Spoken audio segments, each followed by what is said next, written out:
semua, Assalamualaikum warahmatullahi wabarakatuh.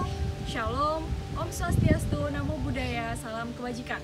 Perkenalkan, saya Hana Faradiba, Taruni Madya Politeknik Imigrasi, Prodi Hukum Keimigrasian, kelas B nomor absen 8. Pada video kali ini, saya akan melakukan review singkat terhadap book chapter yang telah kelompok saya buat.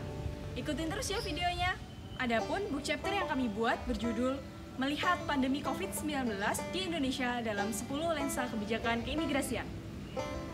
Book chapter ini terdiri dari 10 bab, di mana setiap babnya akan membahas masing-masing kebijakan yang telah diambil oleh pemerintah Indonesia selama masa pandemi COVID-19 yang terkait tentang keimigrasian.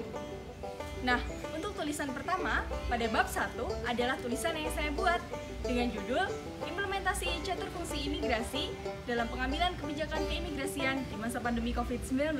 Halo teman-teman, kembali lagi bersama saya di review buku book chapter. Nah, yang pertama yang akan saya review yaitu halaman dari book chapter kami. Nah, ini adalah halaman judul dari book chapter kami. Yang kalian lihat di layar ini adalah covernya. Nah, di cover tersebut ada 3 bagian utama. Yang pertama, bagian paling atas yang ada tulisannya book chapter itu untuk menandakan bahwa buku ini adalah merupakan book chapter. Di bagian kedua ada judul dari buku ini, yaitu Melihat Fenomena Pandemi COVID-19 di Indonesia dalam 10 Lensa Kebijakan Keimigrasian. Nah, di bagian paling bawah tuh ada yang namanya daftar nama penulis. Jadi di situ ada 10 orang penulis sesuai dengan jumlah banyak bab di buku ini, karena masing-masing penulis menulis 1 bab. Nah, di halaman berikutnya masih ada halaman judul kedua. Nah, di halaman judul kedua ini ada apa aja sih? Di situ ada judul dari book chapter, kemudian ada daftar nama penulis, kemudian yang terakhir ada identitas penerbit, yaitu PT Dewangga Energi Internasional. Lalu lanjut ke bagian berikutnya di book chapter ini. Halaman ketiga itu adalah halaman copyright, halaman keempat adalah kata pengantar, kemudian halaman kelima adalah daftar isi. Nah, selanjutnya yang akan saya review secara detail pada kesempatan kali ini adalah bab 1, yaitu bab yang saya tulis. Bab 1 ini terdiri atas 13 halaman. 13 halaman itu terbagi menjadi 4 bagian utama. Yang pertama ada pendahuluan, yang kedua ada pembahasan, yang ketiga ada penutup, dan terakhir adalah kumpulan daftar pustaka. Nah, bab 1 ini saya beri judul Implementasi Catur Fungsi Imigrasi dalam Pengambilan Kebijakan Keimigrasian di Masa Pandemi COVID-19. Nah, di bagian pendahuluan, saya mengulas terlebih dahulu bagaimana fenomena pandemi COVID-19 ini tersebar di seluruh dunia. Yang pertama, awal COVID ini ada, di mana pada 11 Maret 2020 telah diumumkan oleh Direktur Jenderal WHO pada konferensi persnya bahwa ada yang namanya Coronavirus Disease 2019 yang merupakan pandemi global. Virus ini awalnya ditemukan di Wuhan, kemudian masuk ke Indonesia pada akhir Maret 2020, yang selanjutnya pada 2 April 2020, Menteri Hukum dan HAM mengesahkan peraturan pertama yang terkait dengan kebijakan keimigrasian di masa pandemi, yaitu Permenkumham nomor 11 tahun 2020 tentang pelarangan sementara orang asing masuk ke wilayah negara Republik Indonesia. Nah, dalam peraturan tersebut ada 2 poin utama tuh, yaitu pelarangan warga negara asing masuk ke wilayah Indonesia dan bagaimana pengurusan perpanjangan izin tinggal darurat bagi WNA yang berada di Indonesia. Nah, ternyata COVID-19 ini lama banget. Sampai-sampai pemerintah kita melakukan perubahan sebanyak 6 kali perubahan. Nah, karena banyak sekali perubahan yang terjadi dan banyak sekali kebijakan-kebijakan yang diambil, oleh sebab itu, saya merasa bahwa imigrasi itu sebenarnya punya peran strategis dalam rangka mencegah masuknya pandemi COVID-19 ke Indonesia. Dan imigrasi juga berperan penting dalam rangka mengendalikan laju perkembangan COVID-19 di Indonesia melalui kebijakan-kebijakan yang ada. Oleh sebab itu, kebijakan-kebijakan tersebut dan peraturan-peraturan tersebut saya kaji, saya teliti apakah catur fungsi imigrasi yang ada di Indonesia itu telah diimplementasikan secara sesuai dan konsekuen dalam peraturan-peraturan dan kebijakan-kebijakan yang diambil oleh pemerintah.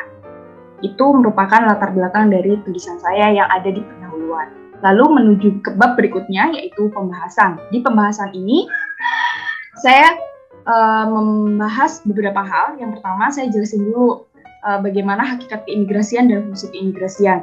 Bagi kalian yang nggak tahu, jadi fungsi imigrasi itu ada 4, teman-teman. Yang pertama ada fungsi pelayanan masyarakat, fungsi keamanan negara, fungsi penegakan hukum, dan fungsi fasilitator pembangunan masyarakat. Oh iya, bab 1 tadi di bagian pendahuluan itu terdiri dari 2 halaman. Selanjutnya, bab pembahasan, bagian pembahasan itu ada sekitar 8 halaman, kemudian bagian ketiga, yaitu penutup yang berisi kesimpulan dan saran terdiri dari 2 halaman, dan daftar pustaka terdiri dari 1 halaman. Lanjut lagi di bagian pembahasan, lalu setelah saya mengulas bagaimana hakikat dan fungsi imigrasi secara umum, saya membahas bagaimana implementasi catur fungsi imigrasi dalam berbagai kebijakan keimigrasian di masa pandemi. Tentu saja kebijakan keimigrasian di masa pandemi ini sangat banyak. Contohnya adalah pembatasan pelayanan publik, kemudian penerapan protokol kesehatan, kemudian ada kebijakan pelarangan sementara orang asing, kebijakan pelayanan masyarakat di masa adaptasi kebiasaan baru, kemudian ada juga kebijakan pemberian izin tinggal kepada WNA yang berada di Indonesia, kemudian ada kebijakan penindakan hukum, lalu ada kebijakan pengecualian terhadap WNA yang dapat masuk ke wilayah Indonesia. Nah, dari masing-masing kebijakan ini, saya menelaah bagaimana implementasi fungsi-fungsi yang ada di imigrasi yang sudah saya sebutkan tadi, 4 fungsi utama di imigrasi. Apakah 4 fungsi utama itu diimplementasikan dalam pengambilan kebijakan-kebijakan keimigrasian? Dan hasilnya, ya ternyata benar bahwa 4 fungsi implementasi ini dijalankan secara baik dalam pengambilan kebijakan-kebijakan yang ada.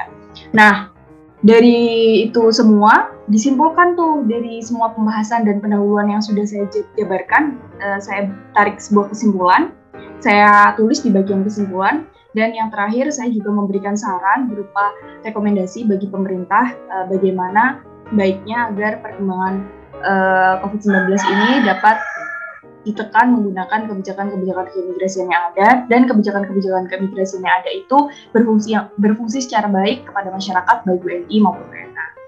Nah, tidak lupa saya juga menyertakan daftar pustaka